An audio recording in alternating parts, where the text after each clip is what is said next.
श्री स्वामी समर्थ. श्री साईराम महाराज की जय.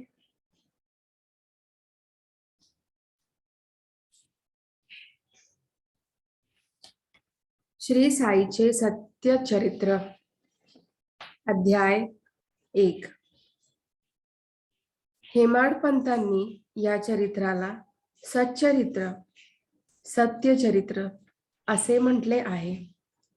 सत शब्दाचा अर्थ चांगले किंवा सत्य.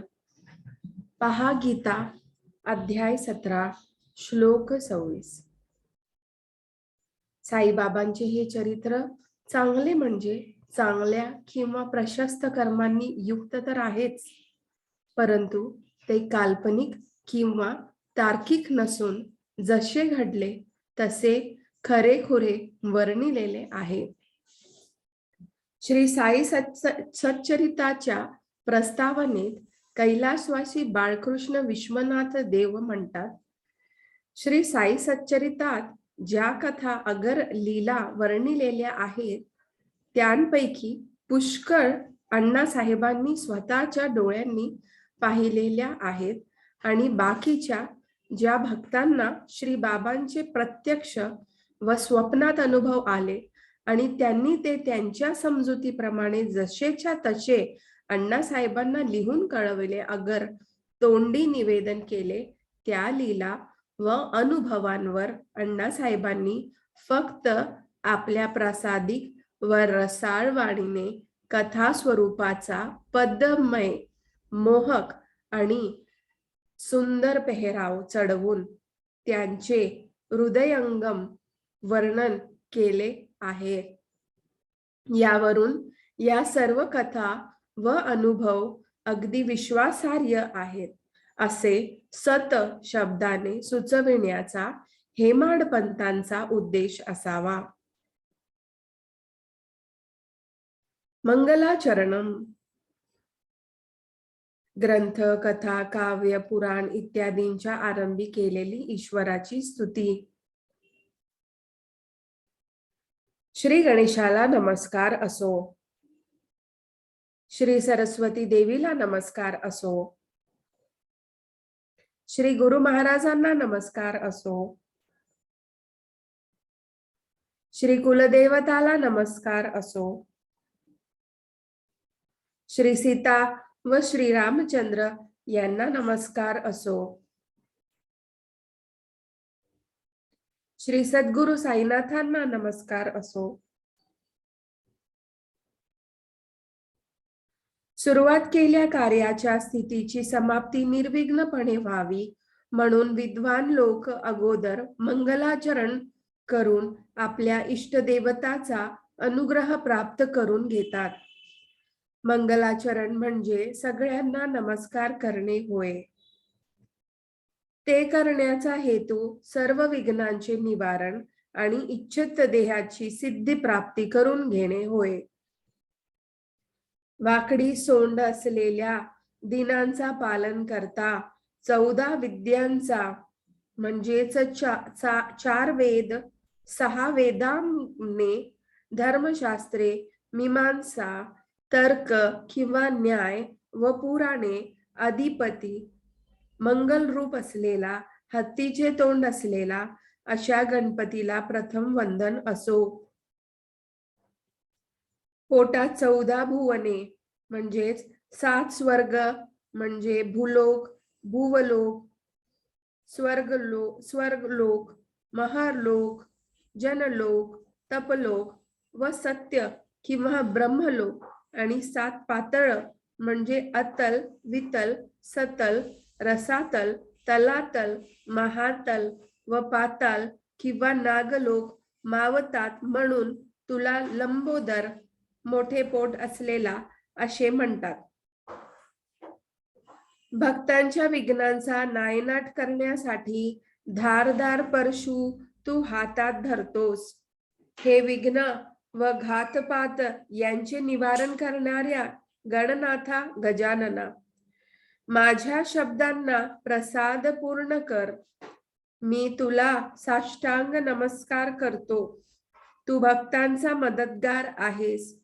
विघ्ने तुझ्या तोरड्याशी, पायतल्या दागिन्याशी लोळतात. तू नुसता समोर जरी पाहशील तरी दारिद्र्य दूर पळतं. तू संसार रूपी सागराची नाव आहेस. अज्ञान रूपी अंधाराचा ज्ञान ज्योत आहेस. तू तुझ्या रिद्धी व सिद्धी यांच्यासह माझ्याकडे उल्हासाने पहा. हे उंदीर वाहन असलेल्या विघ्न रूपी अरण्याचा विध्वंस करणाऱ्या गिरिजेचा पुत्र मंगलवदना, मी तुला अभिवादन करतो.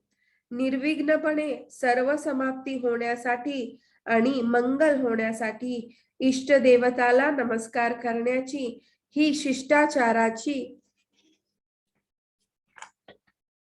रीत मी अंमलात आणली. हा साईच गजानन गणपती आहे. हा साईच हाताश परशु घेऊन विघ्नांचा नाश करून स्वतःचे सविस्तर निरूपण करणारा आहे. हाच बालचंद्र, कपाळावर चंद्र शोभा देत असलेला गजानन, हत्तीचे तोंड असलेला आहे. हाच एकदंत गजकर्ण आहे. हाच विकट प्रचंड किंवा मोठा भग्ररदन दात तुटलेला आहे व हाच विघ्नरूपी अरण्याचा चुराडा करणारा आहे.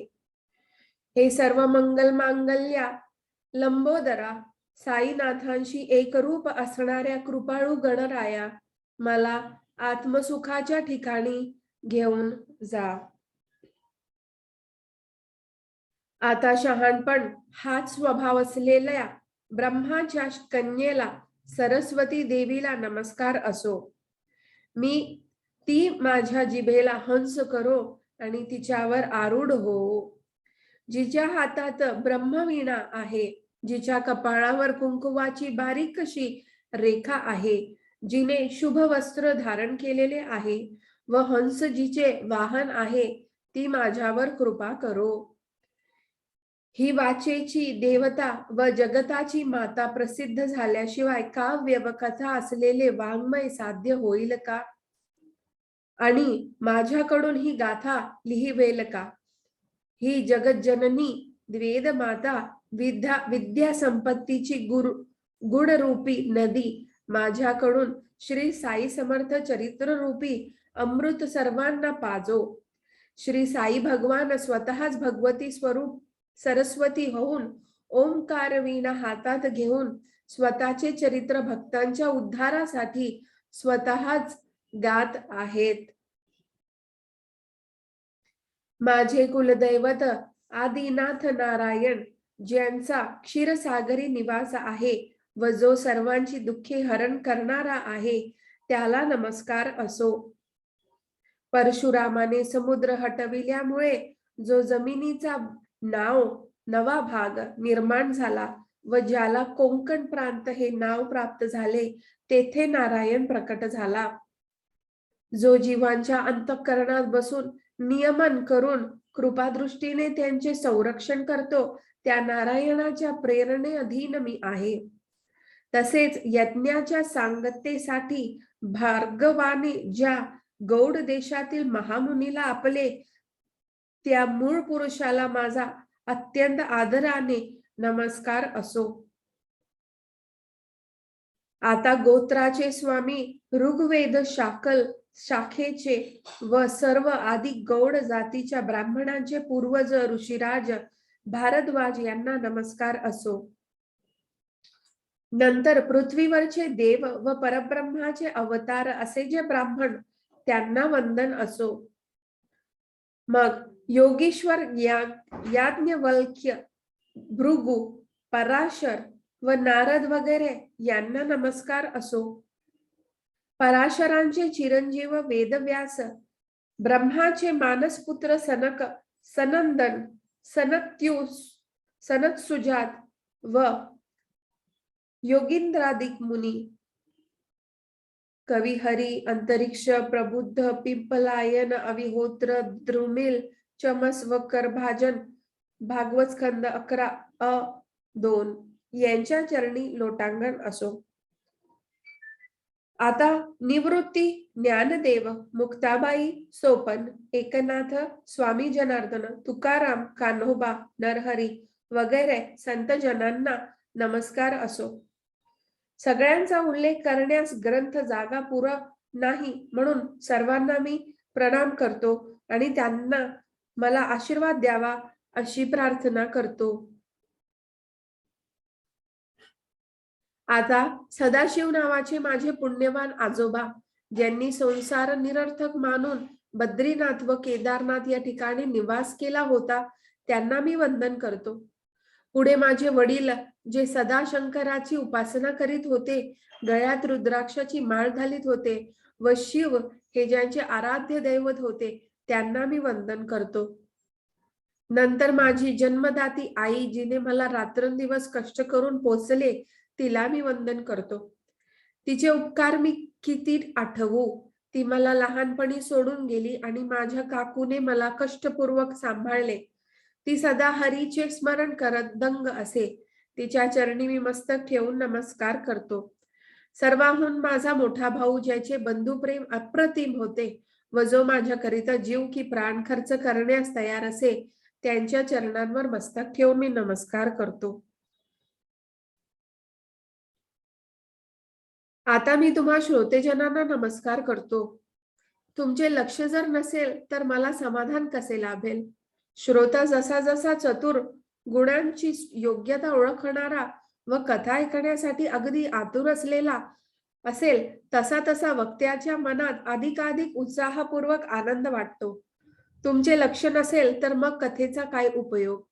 म्हणून तुम्हाला मी साष्टांग नमस्कार करतो आणि प्रसन्न मनाने ऐकावे अशी विनंती करतो. मला शास्त्र वाङ्मयाचा परिचय नाही. मी कधी ग्रंथाचे पारायण केले नाही आणि कधी संतांच्या कथा ऐकल्या नाहीत, हे तुम्ही पूर्णपणे जाणता. मलाही माझे अवगुण व हीनपणा ठाऊक आहे, परंतु गुरूंचे शब्द खरे करण्यासाठी हा माझा ग्रंथ लिहिण्याचा प्रयत्न आहे. माझे मन मला सांगतं की मी तुमच्या तुलनेने गवताच्या एका काडीसारखा आहे, तरी पण तुम्ही कृपावंत होऊन मला पदरात घ्यावे.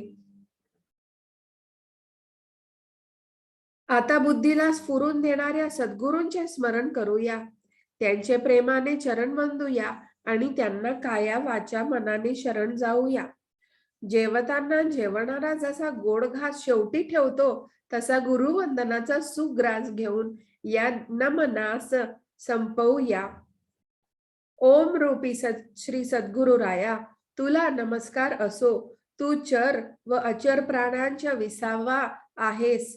दयाळू असा तू अवघ्या विश्वाचे एकच निवासस्थान आहेस. हिरण्य गर्भाचे ब्रह्माचे अंडे जे 7 द्वीपांची म्हणजे जंबू, कुश, प्लक्षल, शामली, कौच, शाक व पुष्कर व 9 खंडांची पृथ्वी, 7 स्वर्ग व 7 पातळ उत्पन्न करते, तेच ब्रह्मांड म्हणून प्रसिद्ध आहे. या ब्रह्मांडाला जी जन्म देते तिला अव्यक्त किंवा माया म्हणतात. त्या मायेच्याही पलीकडच्या ठिकाणी गुरु महाराज स्वतः राहतात. त्यांच्या महिम्याचे वर्णन करता येत नाही, म्हणून वेदांनी व शास्त्रांनी मौन धरले. तेथे नाना प्रकारच्या युक्त्यांचे पुरावे चालत नाही, हे लक्षात ठेवा. हे सद्गुरु, तुला ज्याची उपमा द्यावी ती नैसर्गिक गुणांमुळे तूच आहेस. जे जे काही दृष्टीस पडावे ते रूपही तू स्वतः धारण केलेले आहेस. अशा हे दयेच्या सागरा समर्थ सद्गुरु, स्वतःला जाणू शकणाऱ्या सर्व गोष्टींच्या पलीकडे असलेल्या, आदि व अंत नसलेल्या श्री साईनाथा, तुला नमस्कार असो. हे सर्वोत्तमा, नित्यानंदा पूर्ण कामा, स्वप्रकाशा, मंगलधामा, आत्मारामा, गुरुवर्या, तुला प्रणाम असो. तुझे स्तवन करू जाता वेद श्रुतींनी मौन धरले, तेथे माझे ज्ञान तुला जाणायला कोठून पुरेल. हे करुणेच्या आगारा सद्गुरु, तुझा जय जयकार असो. गोदावरीच्या काठी विहीर करणाऱ्या साक्षात ब्रह्मा विष्णू शंकर असलेल्या व दत्ताच्या अवतार असलेला तुझा जय जयकार असो. ब्रह्मदेवाला जे ब्रह्मपण प्राप्त होते तेही सद्गुरु वाचून प्राप्त होत नाही. म्हणून सद्गुरूवरून पंचप्राण ओवाळून टाकावे व अनन्यपणे त्याला शरण जावे. मस्तकाने अभिवंदन करावे, हातांनी पाय चेपावे, डोळ्यांनी मुख पाहत असावे, नाकाने चरणोदकाचा वास घ्यावा, कानांनी साईचे गुरुवर्णन ऐकावे, मनाने साई मूर्तीचे ध्यान करावे आणि चित्ताने अखंड साई चिंतन करावे. म्हणजे संसाराचे बंधन तुटेल. सद्गुरु पायी तन मन धन सर्व भक्तीने सर्व पावे समर्पावे आणि गुरु सेवेत संबंध आयुष्य खर्च करावे. गुरुनाम, गुरु सहवास, गुरु कृपा, गुरु चरणांचे तीर्थ व गुरु मंत्र यांची प्राप्ती अत्यंत कष्टाने होते. या सर्वांच्या पोटी प्रचंड शक्ती असते आणि ती भक्तांना मोक्षद्वाराच्या उंबरठ्यावर नकळत घेऊन जात असते. याची अनन्य अशा भक्तांनी परीक्षा घेतलेली आहे. गुरु सहवास रूप गंगा जल मळ धुवून टाकून शुद्ध करते. मनासारखे दुसरे काय चंचल असेल, पण त्यालाही ते हरिचरणी निश्चल करते. श्री सद्गुरु चरणांची सेवा हेच आमचे वेद शास्त्र व पुराण. गुरुचरणी लोटांगण हेच आम्हाला योग यज्ञ तप वगैरे साधन. श्री गुरुचे पवित्र नाम हेच आमचे वेदशास्त्र आणि साई समर्थ हाच आमचा मंत्र व यंत्र तंत्र हेच. ब्रह्म हेच सत्य आहे याची प्रचिती आणि बाकी जगत मिथ्या आहे याची जागृती होणे, अशी जी परमस्थिती ती साईबाबा भक्तांनी मिळवून देतात. परमात्म सुख, परमानंद स्वरूप स्थिती, ब्रह्मानंद स्वरूप स्थिती वगैरे शब्दांच्या गंगा गुंतागुंती आहेत. आपल्याला फक्त मनाची आनंदमय वृत्ती पाहिजे. ज्याला ही वृत्ती एकदा जर मनात बाणता आली आणि सदा सर्वदा अशी एकच स्थिती ठेवता आली तर त्याच्या चित्ताला सुख, शांती व समाधान लाभते. परमप्राप्ती ती हीच होय. साई स्वतः आनंद वृत्तीची खाण आहे. सागरासारखा तो सदा परिपूर्ण आहे. भक्त भाग्याचा असला तर त्याला परमानंदाची तूट पडणार नाही. शिव व शक्ती, पुरुष व प्रकृती, प्राण व गती, दीप व प्रकाश या शुद्ध ब्रह्माच्या किंवा चैतन्याच्या विकृती आहेत. त्या दोन्ही एकच असून लोक त्यांना दोन वेगवेगळ्या मानतात. एकाकी न रमते, एकटे एकटे करमत नाही. बहुश्याम मी अनेक व्हावे ही श्रुती आहे. दुसऱ्यांची संगती आवडू लागते, परंतु पुन्हा एकच व्हावेसे वाटते. शुद्ध ब्रह्माची जेथे स्थिती तेथे पुरुषही नाही व प्रकृतीही नाही.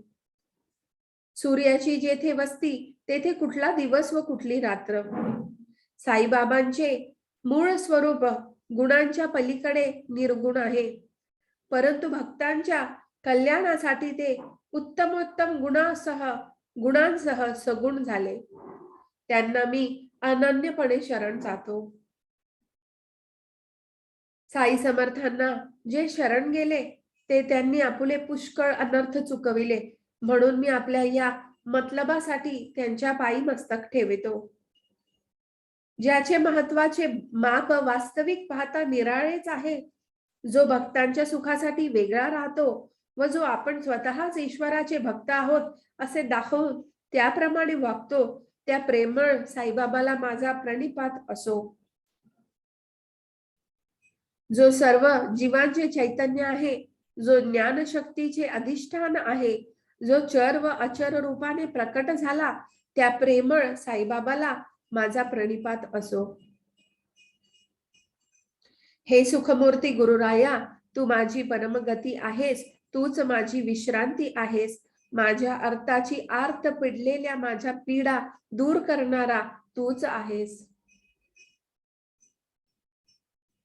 आता या नमनाच्या अखेरीस सर्वांभूती भगवंत याचे प्रत्यंतर म्हणून सर्व जीव मात्रांना मी वंदन करतो आणि त्यांना मला पदरात घ्यावे अशी विनंती करतो. यामुळे विश्वाच्या पोषणकर्त्याला आनंद वाटेल, कारण तो विश्वाला आतबाहेर व्यापून आहे आणि त्याची एकात्मता किंचितही विभागलेली नाही. अशा प्रकारे नमन पूर्णपणे समाप्त झाले, जे आरंभलेल्या गोष्टीस नीट समाप्त होण्याचे साधन आहे. हेच या ग्रंथाचे मंगलाचरण आहे. आता त्याचे प्रयोजन निवेदन करतो.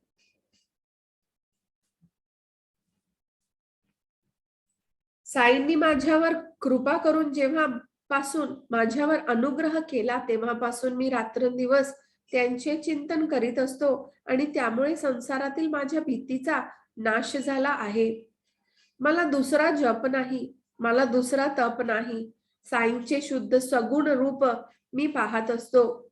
बाबांच्या चेहऱ्याकडे पाहत असताना तहान भूक नाहीशी होते. त्यापुढे इतर सुखांचा काय पाड.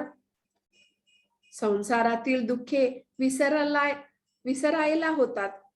बाबांच्या डोळ्यांकडे पाहत असताना आपल्याला स्वतः विसर पडतो. हृदयातून जे प्रेमाचे उमाळे येतात त्यामुळे मनाची वृत्ती त्या गाडीच्या आनंदात बुडून जाते. कर्म, धर्म, शास्त्र, पुराण, योग, याग, अनुष्ठान, तीर्थयात्रा, तपाचरण हे सर्व मला साईंच्या चरणांच्या ठिकाणी आहे. गुरूंच्या वाक्याप्रमाणे सतत वागत राहिले आणि चित्तवृत्ती श्रद्धेच्या अढळ स्थितीत दृढ केली तर मनाला कायमची शांतता प्राप्त होते. हीच कर्मांच्या परिणामाची स्थिती, ज्यामुळे माझी साईंच्या चरणांबद्दल लालसा वाढली व तिच्या अतर्क्य शक्तीचा मला प्रत्यय आला. जी शक्ती भक्ती उत्पन्न करते, समर्थ साईंच्या चरणांची तृष्णा वाढविते, संसारात राहून संसार वैराग्य व आनंद वृत्ती देते, त्या शक्तीचे मी किती म्हणून वर्णन करावे. अनेक संप्रदायांनी भक्तीचे अनेक प्रकार अनेक तऱ्हांनी सांगितलेले आहेत. त्यांची लक्षणे शक्यतो काळजीपूर्वक सारांश रूपाने मी सांगतो. स्वस्वरूपानुसंधान हे भक्तीचे मुख्य लक्षण वेदशास्त्रांनी पुढ ज्ञान संपन्न आचार्य सांगतात. पराशर ऋषींचे पुत्र व्यास यांनी सांगितलेले पूजा वगैरे करून प्रेम व्यक्त करण्याच्या आणखी एक रीतीला अर्चन भक्ती म्हणतात. गुरूंसाठी बागेतून परिजात वगैरे फुले गोळा करावी आणि गुरूंचे अंगण झाडून पाणी शिंपडून गायीच्या शेणाने सारवावे. नंतर स्नान संध्या करावी. गुरुदेवासाठी गंध उगळावे, पंचामृताने स्नान घालावे आणि धूपदीपाने आरती करून मग नैवेद्य दाखवावा. असे जे सगळे प्रेमपूर्वक करणे त्याला अर्चन असे म्हणतात. आपल्या हृदयातील जे शुद्ध ज्ञान स्वरूप निर्मळ चैतन्य त्याला मूर्तीत आमंत्रण करून पूजेला आरंभ करावा. मग पूजन अर्चन संपल्यानंतर त्या चैतन्याला पुन्हा आपल्या हृदयात पूर्वीच्या जागी स्थापन करावे. आता आणखी गर्गाचार्याच्या मताच्या एका भक्तीचे लक्षण सांगतो, ते जाणून घ्या. या भक्तीत मन हरीच्या गुणांच्या कीर्तनात तल्लीन होऊन हरी आनंदात मग्न होऊन जाते. आत्म्याचे अखंड ध्यान करणे, कथा कीर्तन करणे आणि शास्त्रात सांगितल्याप्रमाणे आचरण करणे ही तर पुढील भक्ती शांडिल्य मुनींनी सांगितलेली आहे. ज्यांच्या मनात स्वतःचे हित साधायचे असते ते वेदांनी सांगितल्याप्रमाणे आचरण करतात आणि जे आचरण सांगितलेले नसते किंवा मना केलेले असते ते स्वतःच्या हिताला बाधक असते म्हणून टाळतात. कोणत्याही क्रियेचा किंवा फलाचा मी खरा करताही नव्हे व भोगताही नव्हे असा अहंकाराशिवायचा भाव जेव्हा मनात उपजतो तोच ब्रह्मार्पणाचा योग होय. अशा प्रकारे कर्म करील गेले तर नैष्कर्म्यता सहज साध्य होते. कर्माचा त्याग कोणालाही कधीच करता येत नाही, पण कर्मांचे कर्तृत्व सोडता येत नाही. काट्याने काटा काढला जातो त्याप्रमाणे कर्म केल्याशिवाय कर्म थांबत नाही. आपल्या आत्म्याची खूण हाती लागली की कर्म संपूर्णपणे थांबतं. फलाची आशा पूर्णपणे थांबवली हेच काम्य त्यागाचे वर्म आहे. नित्य व नैमित्तिक कर्मे करणे याला स्वधर्म म्हणतात. सर्व कर्मे भगवंताला अर्पण करणे, एक क्षण सर्व विसरून मन वैराग्य युक्त करणे अशी भक्तीची वेगळी लक्षणे असलेल्या नारद मुनींनी सांगितलेल्या भक्तीचे वर्णन आहे. अशा प्रकारे भक्तीची एकाहून एक विलक्षण अनेक लक्षणे आहेत. आपण केवळ गुरुकथेचे वारंवार स्मरण करून संसार रूपी सागर कोरड्या पावलांनीच पार करू या. हा गुरुकथा ऐकण्याचा छंद मला लागला आणि ती ऐकण्यात मी दंग झालो. वाटले आपण देखील अनुभवावे खऱ्या म्हणून प्रस्थापित झालेल्या कथांचा प्रबंध करावा. पुढे एकदा शिर्डीत असताना दर्शनासाठी मशिदीत गेलो तेव्हा साईबाबांना गहू दळताना पाहिले आणि अत्यंत आश्चर्य वाटले. आधी ती कथा सांगतो, आपण स्वस्थ चित्ताने ऐकावी. त्यातूनच या साई चरित्राचा उगम कसा झाला ते मग ऐका. ज्यांची कीर्ती उत्तम आहे त्यांच्या गुणांचे पुन्हा पुन्हा वर्णन करण्याने आणि त्यांच्या प्रेमळ कथांची एकत्र बसून चर्चा करण्याने चित्त शुद्ध होतं आणि बुद्धी देखील स्पष्ट होते. ज्यांचे नाव घेणे मंगलदायक असते त्यांच्या गुणांचे वर्णन करण्याने आणि त्यांच्या गोष्टी व लीला ऐकल्याने भगवंताला फार आनंद होतो आणि तीनही प्रकारच्या म्हणजेच आध्यात्मिक, आधी भौतिक व आधी दैविक तापांचे व क्लेशांचे निवारण होते. म्हणूनच आधी भौतिक वगैरे तापांनी विटलेले स्वतःचे कल्याण साधण्याची इच्छा करणारे व आत्म्याचे ध्यान करण्याचा छंद लागलेले लोक पुण्यश्लोक व्यक्तींचे पाय धरतात आणि अनेक प्रत्यक्ष अनुभव प्राप्त करून घेतात. असो, आता लक्ष द्या आणि हा गोड वृत्तांत ऐका, म्हणजे बाबांची कृपावंतता पाहून आश्चर्य वाटेल. एके दिवशी सकाळी दात घासून आणि तोंड धुवून बाबांनी दळण्यास सुरुवात केली. हातात एक सूप घेतले, गव्हाच्या पोत्याजवळ गेले आणि मापावर माप भरून सुपात गहू काढले. नंतर दुसरे रिकामे पोते पसरले, वर जाते ठेवले आणि दळताना ढिला होऊ नये म्हणून जात्याचा खुंटा ठोकून घट्ट केला. मग बाह्य वर सारून कफनीचा घोळ आवरून पाय पसरून आणि बैठक मारून बाबा जात्याचे शेजारी बसले. माझ्या मनाला मोठे आश्चर्य वाटले की दळण्याची ही काय कल्पना आणि कसलाही संग्रह न करणाऱ्याला व कफल्लकाला ही चिंता का असावी. असो, बाबा हातात खुंटा धरून मान खाली घालून आपल्या हाताने जाते ओढत होते आणि निर्धास्तपणे एका दिवसाचे धान्य दळून जात्या बाहेर ओतीत होते. अनेक संत पाहिले, परंतु दळणारा हा एकच. गहू पिसण्याचे सुख ते काय आणि त्याचे कौतुक ते काय ते स्वतः जाणो. लोक आश्चर्यचकित होऊन पाहू लागले, परंतु बाबांनी हे काय करता असे विचारण्याचे धैर्य कोणासही झाले नाही. गावात ही बातमी पसरल्यावर एकूण एक स्त्री पुरुष येऊन पोहोचले.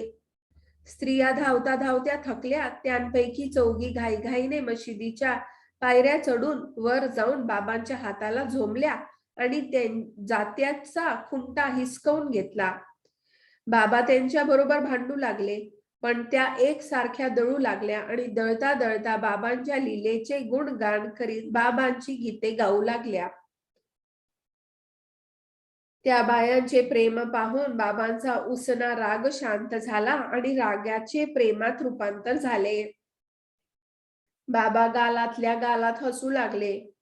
पायलीचे दळण झाले आणि सुपर सर्व रिकामे झाले. मग त्या बायांच्या मनाचे तरंग बेफाम नाचू लागले आणि त्या तर्क करू लागल्या. बाबा स्वतः भाकरी करीत नाहीत, ते तर भिक्षा मागून खातात. ते या पिठाचे काय करतील? त्यांना नाही बायको, नाही मुले, नाही घरदार, नाही संसार, एकटा जीव सदाशिव. त्यांना एवढी कणिक कशाला हवी?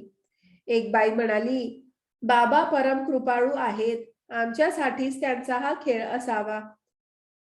आता ही कणिक सगळी आम्हाला देतील, तिचे 4 भाग करतील आणि प्रत्येकाला एक एक भाग वाटून देतील. असे त्या बाया मनात मांडे भाजू लागल्या. बाबांचे खेळ बाबांनाच ठाऊक, त्यांचा कोणाला अंत कळत नाही. परंतु बाबांना लुटण्याच्या लोभामुळे बायांच्या मनात असे विचार आले. नंतर गहू संपले, पीठ पसरले, जाते भिंतीला टेकून ठेवले आणि बायांनी सुपात पीठ भरून ते आपल्या घरी नेण्याची तयारी केली. तोपर्यंत बाबा चकार शब्दही बोलले नाहीत. परंतु त्या चौघींनी जेव्हा 4 भाग केले, तेव्हा बाबा काय म्हणाले ते पहा. चळल्या काय, कुठे नेता बापाचा माल घेऊन जाता, जाते पीठ शिवेवर, म्हणजेच गावाच्या सीमेवरच्या शिवा नावाच्या ओढ्यावर सगळे नेऊन टाका. फुकट खाऊ रांडा, धावून धावून मला लुटायला आल्या आहेत. माझे गहू काय तुमच्याकडून उसने घेतले होते, तर त्याचे पीठ तुम्ही नेऊ पाहता? हे ऐकून बाया मनात हिरमुसल्या, लोभापायी फजित पावल्या, एकमेकीत कान गोष्टी करू लागल्या आणि लगेच शिवा ओढ्यावर गेल्या. बाबांच्या कामाचा प्रारंभ कोणालाही कळत नसे आणि त्यांचे करणी ही सुरुवातीला समजत नसे, परंतु धीर धरल्यास बाबांच्या अत्यंत प्रेमाने वागण्याची कल्पना येण्याचे फार फळ प्राप्त होत असे. पुढे मी लोकांना विचारले, बाबांनी असे का केले? तेव्हा ते म्हणाले, असे करून बाबांनी रोगराईला संपूर्ण घालविले.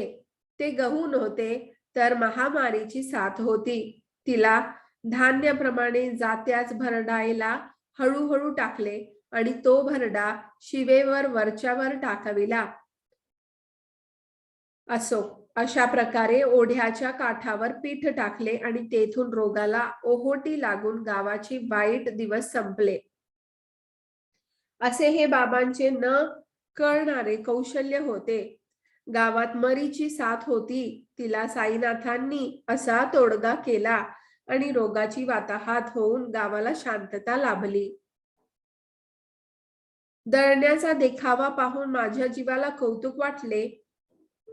या कृतीच्या व त्याच्या परिणामाचा संबंध कसा जुळवावा, त्याचा मेळ कसा मिळवावा, गव्हाचा व रोगाचा काय संबंध असावा, असले कल्पनाही न करता येण्यासारखे कारण पाहून याबद्दल काव्यात्मक ग्रंथ लिहिण्याचा संकल्प करावा.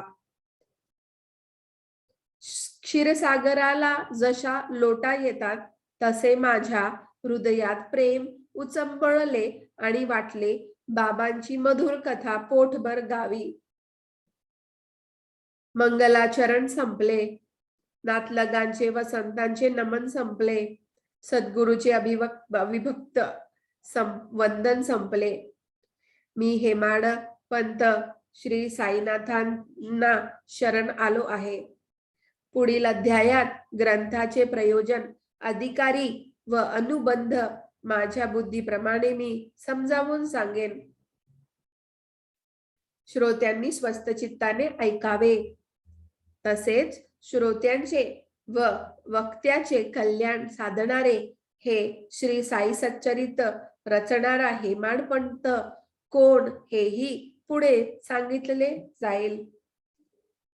सर्वांचे कल्याण असो अशा प्रकारे संत व सज्जन यांनी प्रेरणा केलेल्या भक्त हेमाडपंत यांनी रचलेल्या श्री साई समर्थ यांच्या सत्य चरित्राचा मंगलाचरणम नावाचा पहिला अध्याय समाप्त झाला. श्री सद्गुरु साईनाथांना अर्पण असो. सर्वत्र मंगल असो.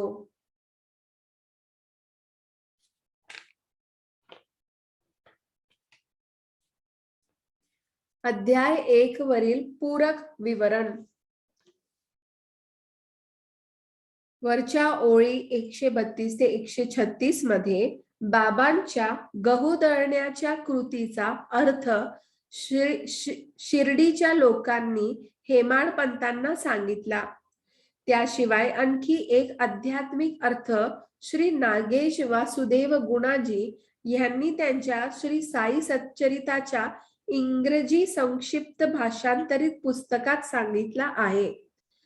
श्री साईबाबा शिर्डीत सुमारे 60 वर्ष वास्तव्य करून होते.